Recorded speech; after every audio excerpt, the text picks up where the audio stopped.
Convite. Prazer te receber. Agora há pouco a gente conversava sobre o simbolismo dessa cidade, né? Foi um caso onde teve o assassinato do George Floyd, também onde as manifestações do Black Lives Matter pipocaram, começaram com muita força, e se isso tem um potencial também, Chamorro, a partir do que vem sendo feito pelo governo Donald Trump, incluindo Venezuela, enfim, todos esses desmandos dessa última semana, principalmente, se isso tem um potencial, uma manifestação que pode levar até uma pressão mais forte contra o Trump. Bom, historicamente nos Estados Unidos, sempre que há violência do Estado contra a população, seja contra os negros, contra os latinos, historicamente, nos últimos 100 anos, você tem uma reação popular. Está aí a marcha do Martin Luther King, a gente tem também da questão últimas, né, das últimas grandes mobilizações contra o governo de Donald Trump, pela violência policial e pela reação, de alguma forma, racista e despretensiosa, digamos, do Donald Trump em relação ao que está acontecendo na violência contra o povo negro dos Estados Unidos.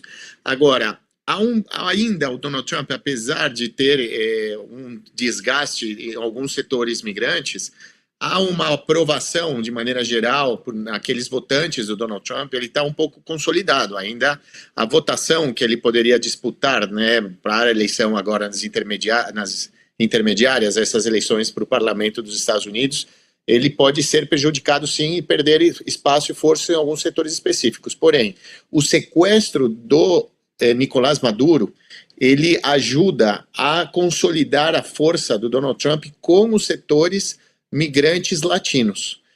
Apesar da perseguição da polícia, né, dos Estados Unidos, das forças de segurança, para encontrar e poder tirar do país à força migrantes que estejam em condições não legais dentro do país, você tem um certo equilíbrio, porque há em estados chaves onde você tem um voto latino muito importante, que é o caso da Flórida, você tem no Texas, que são votos muito mais conservadores, inclusive dos próprios latinos. Então essa atitude de invadir a Venezuela, sequestrar seu presidente, ajuda a consolidar e, de certa forma, blindar no voto latino mais forte. Agora, sem dúvida, essas populações negras, latinas, mais progressistas, um pouco mais do norte dos Estados Unidos, principalmente naquele setor mais ou menos, aí a gente pode ter um pouquinho Califórnia e principalmente Nova York, aí a situação muda. Realmente, a gente não pode olhar os Estados Unidos de uma maneira um pouco igual, né? Assim, cada região você tem uma postura diferente, está aí o resultado, a eleição para prefeito de Nova York. Agora, lembrando que nesse caso a vítima foi uma mulher branca, né? Não foi uma imigrante. Exatamente. Foi uma mulher branca, deve acender alguns alarmes, quer dizer, inclusive entre eleitores que não são eleitores mais à esquerda, eleitores conservadores até, mas que não querem um regime autoritário nesse nível avançando contra todos, porque o que fica claro eles vão pegar os ilegais. Eles vão pegar os ilegais, mas quem passar pela frente deles, com a autorização que eles têm, eles atiram agora, né? Ontem ele chamou a atenção aqui, Amaury, que é uma polícia que não usa logotipo no carro. Você não sabe quem vai sair de dentro daquele carro. Né? Lembra aquelas operações na Argentina, na ditadura, os Falcons, né? Lembra aquele carro famoso que eles usavam a polícia para sequestrar? Aqui no Brasil também, nas veraneios, né? Frias, com placa fria, em todos os lugares. E aí eles entram sem logotipo, com o rosto coberto. Com uma mulher sozinha no carro. Com uma mulher sozinha. Dizendo, abre a porta e já vai tentar abrir a porta. Quer dizer, quem não se assustaria? Eu, como mulher, me assustaria. Claro, vem um brutamontes ali, que você não sabe de onde está vindo.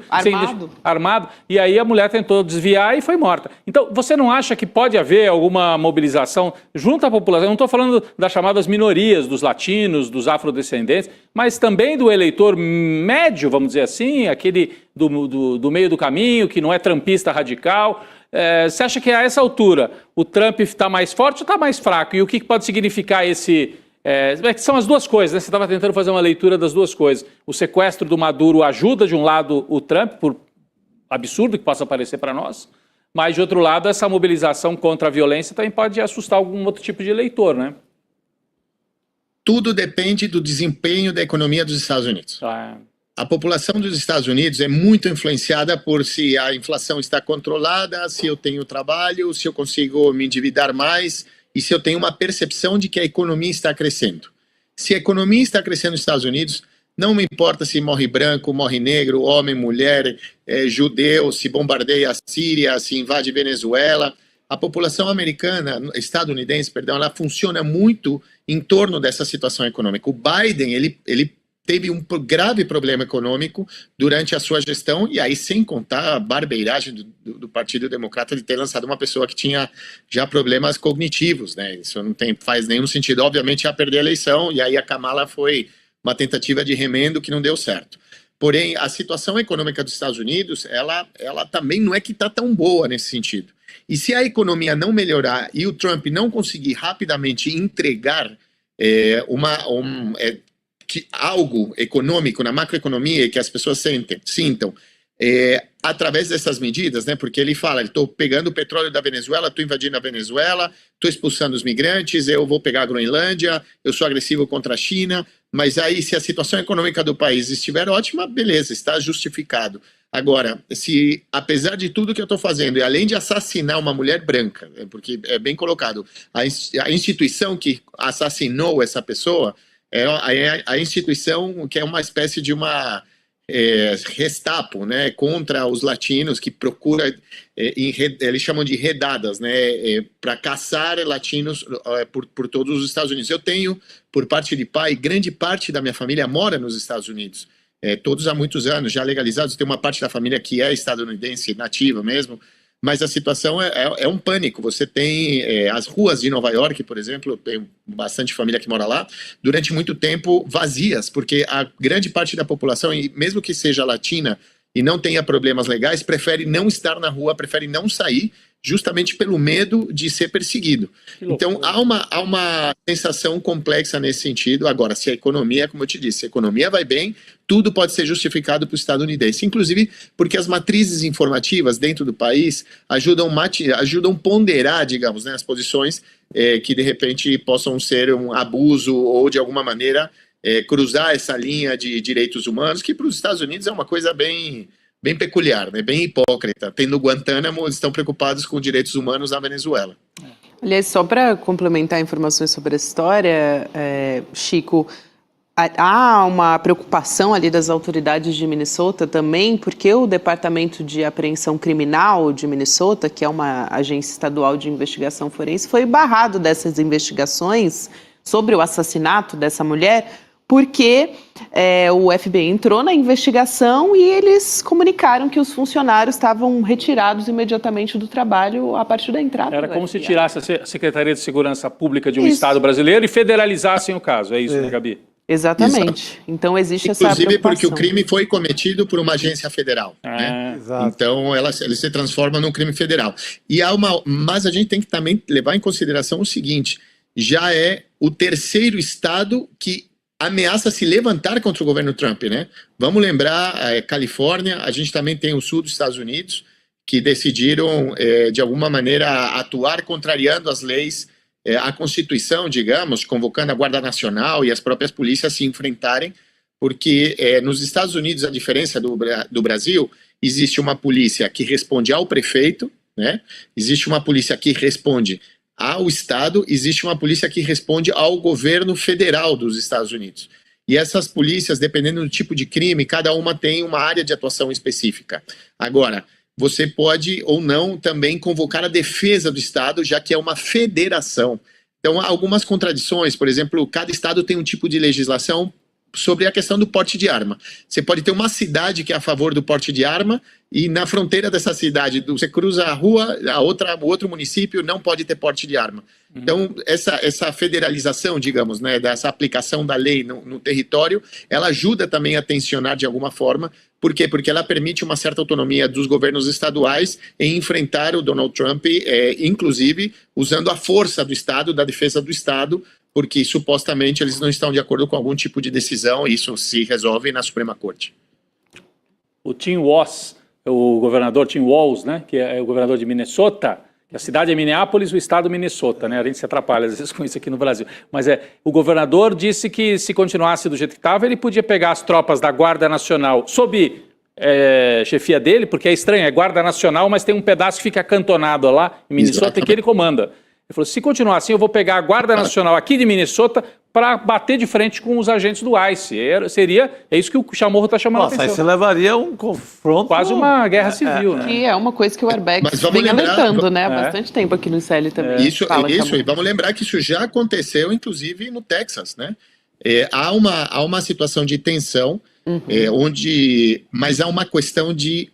Também há uma questão, muito importante, que é já a legitimidade dessa força bruta do Trump na gestão do mundo, né? Eu gosto de um Estados Unidos forte que atropele e que se faça sentir.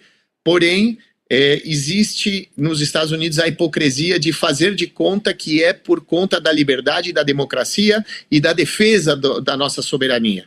Já o Trump é por conta do petróleo, é porque eu não gosto de latino, porque eles são feios. Olha o que ele falou da Venezuela, né? Dos venezuelanos. Que absurdo. Povo tão horroroso, feio. Eu nunca vi gente tão feia assim. Então, essa postura dele desmonta essa imagem que os Estados Unidos vêm há 300 anos construindo, de serem espécie do farol, né, que guia a democracia, o mundo, a desenvolvimento científico, a economia, as liberdades, né, o capital de maneira geral. Então, os Estados Unidos, com o Donald Trump, perdeu essa postura, ele perdeu essa vantagem que é uma certa ascendência cultural no planeta, porque os Estados Unidos, nesse grande esforço de polícia do mundo, livrava os países dos seus ditadores e de regimes autoritários.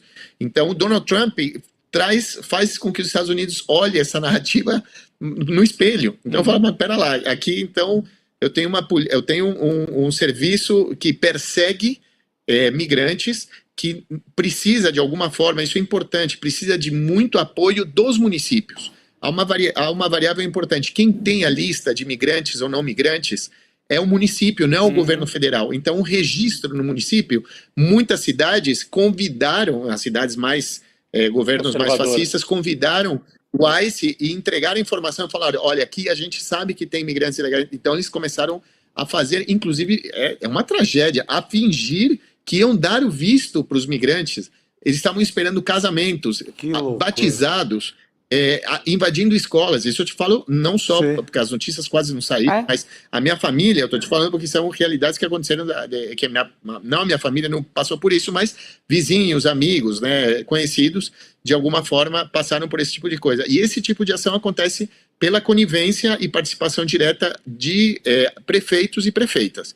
Agora, já há uma parte dos Estados Unidos que disse não, mas não pode impedir a vinda do ICE, a entrada do ICE, mas não coopera nesse processo de perseguição aos migrantes que estão em uma condição de ilegalidade no país por não terem o visto. O Chamorro citou aqui o caso em que o Trump foi extremamente racista, né, falando de que eram pessoas feias, extremamente feias. Aí eu queria trazer aqui uma fala dele, na verdade, aí sim falando de um homem feio, né, o Donald Trump, numa entrevista com o New York Times, falando sobre petróleo, na verdade, e aí já trazendo a Venezuela nessa história. Ele disse que o governo dele vai seguir administrando a Venezuela, extraindo petróleo das reservas deles por muitos anos. Aliás, o Rubio foi quem passou aquele cronograma de transição e a extração do petróleo e, entre aspas, né, da ida das companhias estadunidenses para lá, como se fosse uma coisa assim muito fácil também, né? Ele sequer conversou, acho que marcou uma reunião com o povo do petróleo. Pois exatamente. Dos Estados Unidos, né? Aí, só que para trazer a fala do Trump, ele foi questionado, né, por quantos anos a invasão de Washington a Caracas iria durar, e aí o Trump disse que só o tempo vai dizer. Ele falou o seguinte, vou abrir aspas para o Trump: vamos reconstruir a Venezuela de uma forma muito lucrativa, vamos usar petróleo e vamos importar petróleo. Vamos baixar os preços do petróleo e vamos dar dinheiro à Venezuela, que precisa desesperadamente disso. Quer dizer, ele está dizendo, a gente vai explorar e é a gente que vai dar o dinheiro. Alguém acredita realmente que o Trump vai dar o... Mas eu acho que o principal dessa frase é a hora que ele fala, vamos trazer petróleo, porque daí bate com aquilo que o Chamorro tinha dito de mexer com a economia interna dos Estados Unidos. Se ele conseguir, que isso leva tempo, né? O refino do petróleo da Venezuela é um refino difícil, porque o petróleo pesado. Não é de um dia para o outro que ele vai subir a importação de petróleo para os Estados Unidos. Mas se ele conseguir, isso vai levar alguns anos, eu imagino, ele pode ter um reflexo na economia, não é isso, Amaury? Na verdade, quem descobre o petróleo na Venezuela foram os estadunidenses. Quando eles se dão conta, isso foi em 1914, quando eles se dão conta do tamanho da reserva da Venezuela, eles constroem parte da sua infraestrutura energética para receber todos os tipos de petróleo da Venezuela. A Venezuela tem vários tipos de petróleo, alguns já quase desapareceram, que é o petróleo leve, muito bem explicado por você, e a gente tem majoritariamente o petróleo extra pesado venezuelano.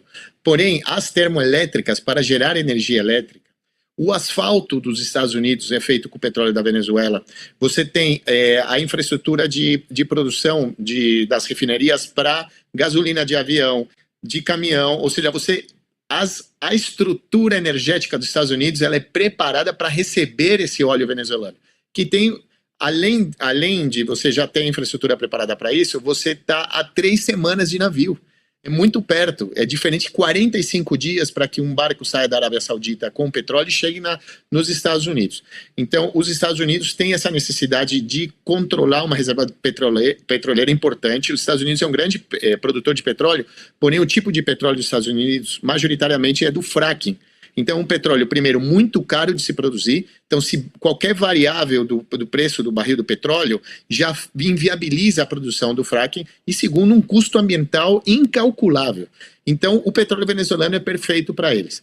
Mas, além disso, há outras questões importantes. A Venezuela tem umas maiores reservas de ouro, de gás e de cobalto. O cobalto é um mineral raro que é fundamental para a produção de computador, de satélite, de celular, de tudo que precisa das grandes big techs depende do cobalto. E a Venezuela tem a segunda maior reserva de cobalto do mundo, que inclusive na região amazônica, às vezes você pega uma pedra, essa pedra é uma pedra de cobalto, não é que você precisa fazer um buraco no chão, ela está praticamente na superfície, então o custo de extração é muito baixo. Então, para os Estados Unidos, é fundamental você ter o controle da Venezuela para você ter acesso mais barato a esse petróleo, porque há um déficit na economia dos Estados Unidos, agora gerada, inclusive, porque alguns países petroleiros, inclusive a Arábia Saudita, já decidiram negociar parte do seu petróleo sem estar vinculado ao dólar. E isso desestabiliza o dólar como uma moeda internacional. Então, se os Estados Unidos perdem essa capacidade, eles precisam ter acesso rapidamente, muito facilmente, do petróleo que não seja da Arábia Saudita.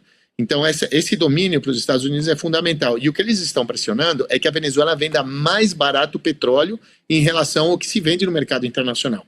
Isso não vai acontecer. Ele pode falar, pode bravejar, pode fazer o que ele quiser, mas a grande indústria de petróleo que está em torno do Donald Trump sabe que não é preciso vender mais barato. Isso daí é muito mais uma bravata para dizer que eu consegui, dominei, ajoelhei o governo venezuelano para fazer o que eu estou mandando, mas no final das contas, para os Estados Unidos, é fundamental você ter esse acesso. Os Estados Unidos nunca deixou de comprar petróleo, nem com Chávez, nem com Maduro. Todos os dias saíam milhões de barris de petróleo direto para os Estados Unidos, saindo da Venezuela, apesar do bloqueio, e aí eles triangulavam forma de pagamento, ou você tinha de alguma maneira também triangular que o petróleo saía da Venezuela, parava em alguma ilha do Caribe, aí trocava de barco para chegar. Tipo, não há problema em relação a isso.